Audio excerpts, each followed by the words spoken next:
Halo semuanya, jadi di pertemuan kedua ini kita akan membahas chapter 4, yaitu tentang konsolidasi penuh 100% perusahaan anak dibeli di atas nilai buku. Jadi ini tentang konsolidasi. Nah, konsolidasi penuh ini maksudnya adalah kita membeli anak perusahaan sahamnya itu 100%, tapi kita membelinya itu nilainya tuh di atas nilai buku si perusahaannya. Jadi ada lebih gitu yang kita bayarkan. Nah, di sini ada tabel akuntansi untuk investasi saham. Nah, mungkin ini kalian juga udah mempelajari ya. Kalau misalnya dia kepemilikan sahamnya 0% sampai 20%, itu pengaruhnya tidak signifikan dan menggunakan cost method. Lalu kalau kepemilikan sahamnya itu 21% sampai dengan 50%, nah itu dia mempunyai pengaruh yang signifikan atau yang cukup mempengaruhi dalam keputusan suatu perusahaan dan menggunakan metode ekuitas. Nah, untuk kepemilikan 51% sampai 100% berarti dia itu mengontrol si perusahaannya. Dan ini bisa menggunakan cost atau equity ya.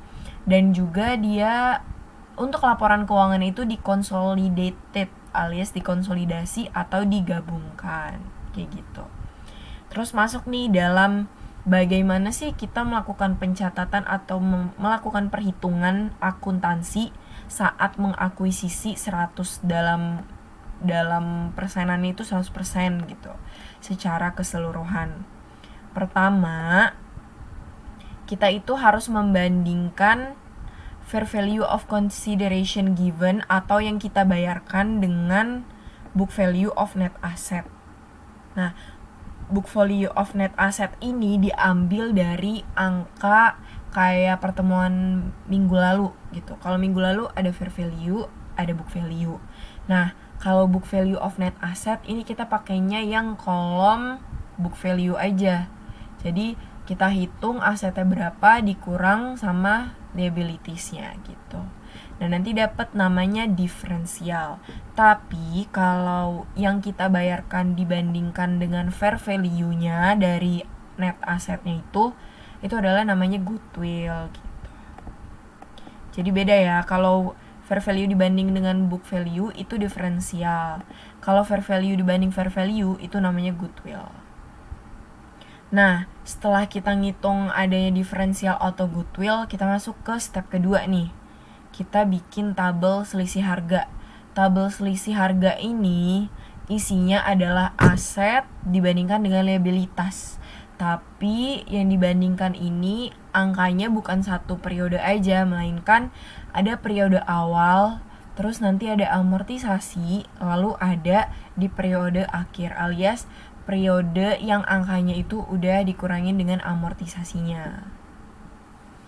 Nah, untuk step yang selanjutnya yang ketiga, kita membuat book value calculation. Jadi membuat perhitungan book value dari perusahaannya.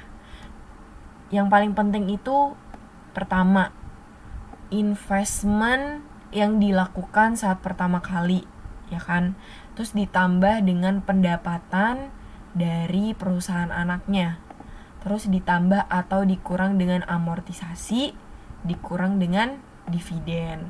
Sebenarnya ini sama kayak menghitung retained earnings. Kalau retained earnings itu beginning retained earning ditambah income dikurang dividen ya kan, jadinya retained earnings ending. Tapi di sini namanya adalah investment dan ada tambahan untuk si amortisasi. Nah, selain itu, jadi karena 100% nih, karena 100% berarti kan terdiri dari common stock, dari return earnings dan juga diferensialnya nih, ya kan? Tuh, nah baru nanti ditambah-tambah dikurang-kurang-kurang dapat endingnya gitu. Kalau misalnya dia income, itu masuknya ke return earnings. Kalau misalnya dia amortisasi langsung masuk ke diferensial. Kalau dia dividen masuknya ke return earnings juga. Jadi di sini yang beda cuma si amortisasi yang masuk ke diferensialnya ini. Nah, amortisasi ini sebenarnya nilai kayak impairment atau penurunan gitu kan. Kenapa dimasukin ke diferensial? Karena diferensial ini nanti kita hitung kan. Nah, hasil diferensialnya ini akan dialokasikan ke aset-aset atau liabilitas-liabilitas. Nah, si aset atau liabilitas ini akan ada amortisasi. Nah, ngitungnya juga bisa dari sini, terus nanti dimasukkan ke sini. Nanti di soal lebih mudah. Terus setelah kita buat kayak gitu, kita buat perhitungan, kita buat jurnal di pembukaan induk. Nah, asumsinya di sini kita membuat metode ekuitas ya. Jadi kita di asdos ini kita pakai metode ekuitas dulu. Kalau misalnya cost method itu bisa dipelajarin sama dosennya. Di buku juga ada, di ebook itu. Yang pertama kita mencatat investasi awal. Ini di ekuitas maupun cost method itu sama jurnalnya untuk investasi awal. Investment pada cash kalau dia tunai. Kalau dia pakai bonds payable, ya dia pakai bonds payable. Kalau dia nerbitin saham, ya dia pakai share capital gitu. Nanti kalau misalnya ada selisih dari harga share capital, ya munculin share premium gitu. Terus yang kedua, kita mencatat income. Kalau di equity itu kita ada catat income, ada catat loss. Kalau di cost method itu kita nggak nyatet.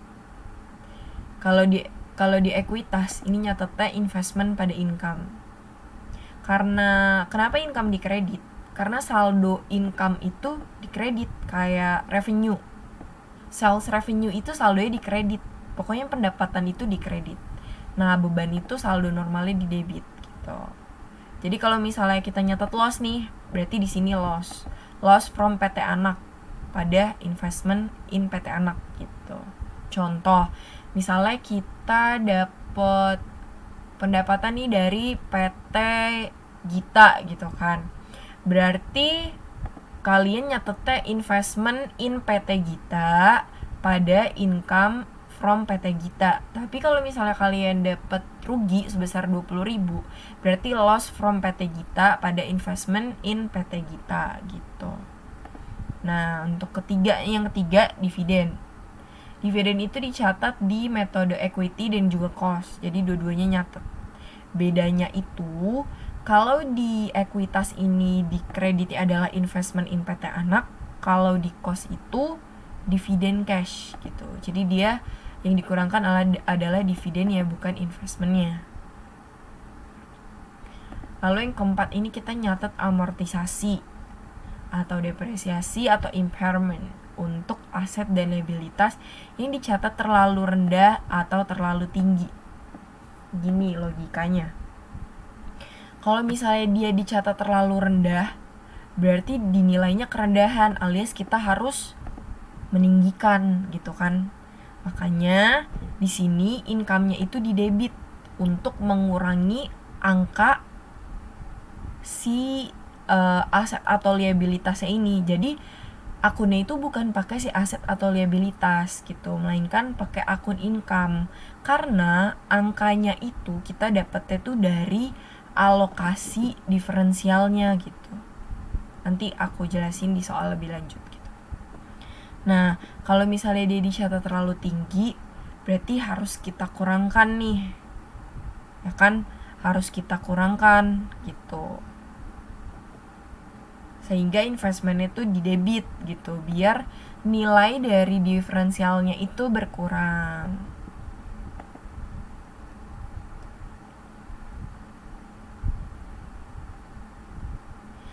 Terus selanjutnya kita buat jurnal eliminasi.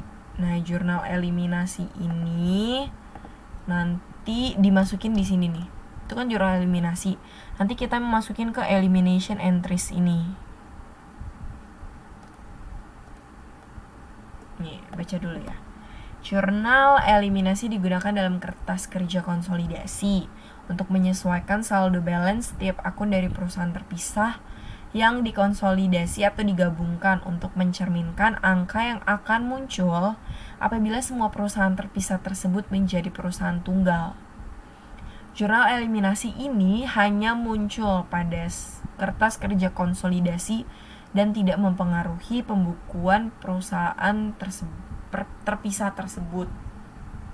Jadi jurnal eliminasi ini nggak masuk ke pembukuan perusahaan terpisahnya, melainkan di kertas kerja konsolidasinya aja gitu. Nah, ini hal-hal yang perlu dibuat jurnal eliminasi. Nah, ini oleh perusahaan induk ya. Yang pertama, investasi dasar. Gini, kalau kita catat investasi kan awalnya investment pada cash, ya kan? Nah, karena udah investmentnya di debit nih, karena mau dieliminasi, berarti otomatis diubah dari debit ke kredit. Makanya di sini, gitu. Tapi cashnya nggak akan muncul, karena kalau di jurnal eliminasi itu tidak akan ada cash, gitu. Tapi kita nulisnya tuh common stock. Berapa sih yang kita keluarkan untuk kita investasi di situ, terus berapa sih return earnings awalnya, berapa sih additional paid in capitalnya atau selisih dari balance-nya gitu. Oke. Nanti pokoknya tuh cuma kayak gini doang gitu, jurnal ya eliminasi investasi dasar tuh cuma kayak gini. Tapi kadang itu digabungkan dengan laba dan dividen. Kalau saran aku nih ya teman-teman, kalian pisahin antara eliminasi investasi dasar dengan eliminasi laba dan dividen. Jadi gak pusing, karena kalau misalnya digabung, otomatis ini investmentnya akan dihitung lagi gitu. Jadi kalian ngitungnya akan 2 kali gitu. Mending sekali aja tapi jelas gitu, daripada 2 kali nanti kalian bingung angka yang pertama dari mana nih gitu. Ini income from PT anak kalau dia ada laba. Kalau dia ada dividen, ya tuliskan di kredit dividen. Terus di sini investment in PT anak. Gitu. Cuma ini sih laba dan dividen sama investasi dasar. Ini mutlak banget dua jurnal ini. Terus yang ketiga, eliminasi amortisasi atau write off dari nominal tertentu diferensial bila awal investasi aset atau liabilitas yang diamortisasi dicatat terlalu rendah. Berarti ini setelah kita catat yang ini, catat amortisasi terlalu rendah, kita harus mengeliminasinya itu tinggal dibalik, income-nya jadi di kredit. Tapi yang bedainnya adalah untuk di debitnya. Ini di sini bukan investment, tapi dia depreciation expense atau loss on impairment.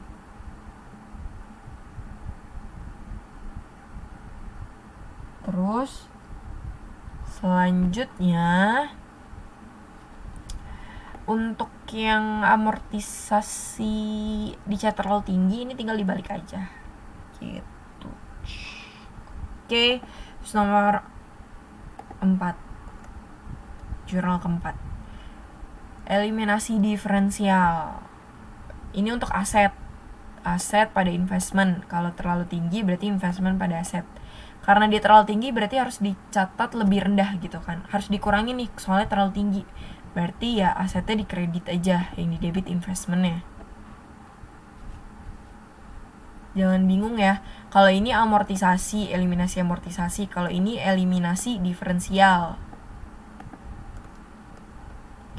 Terus kalau liabilitas juga gitu. Kalau dicatat terlalu rendah, berarti kan dia harus ditinggikan. Tapi kita lihat saldo normal liabilitas itu di kredit, berarti ya dia harus ditaruh di kredit biar nilainya tuh nambah gitu. Kalau yang dicatat terlalu tinggi tinggal sebaliknya aja. Nah, sini ada notes-nya nih. Jurnal di atas diisi dengan angka sebesar book value akhir tahun dari diferensial untuk aset dan liabilities tersebut. Bila eliminasi diferensial dialokasi untuk depreciable asset, maka accumulated depreciation dari depreciable asset tersebut harus diakui. Ini untuk lebih jelasnya ada di soal. Nah, ini angka sebesar BV akhir tahun itu maksudnya itu yang kita di sini nih BV ini nih, angka yang di sini kita pakai nih. Dah. Terus habis itu kita bikin eliminasi intercompany piutang dan utang bila ada, liabilities pada receivable. Intercompany itu maksudnya tuh dia masih di dalam perusahaan gitu, masih di lingkup perusahaan gitu. Nah, habis kita buat jurnal eliminasi, kita buat kertas kerjanya. Nah, ini tuh akunnya yang harus kita hitung sebenarnya di trial balance parents dan subsidiary ini cuma RE sama investment aja.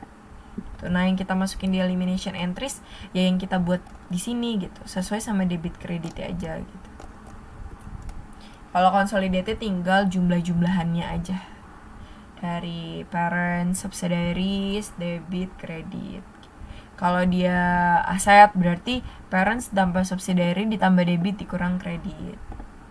Pokoknya kayak bikin apa ya? Kalau general ledger gitu, kayak bikin general ledger aja. Udah, untuk materinya sih segitu, nanti kita lanjut ke soal 1. Ini soalnya cuma 1 aja sih.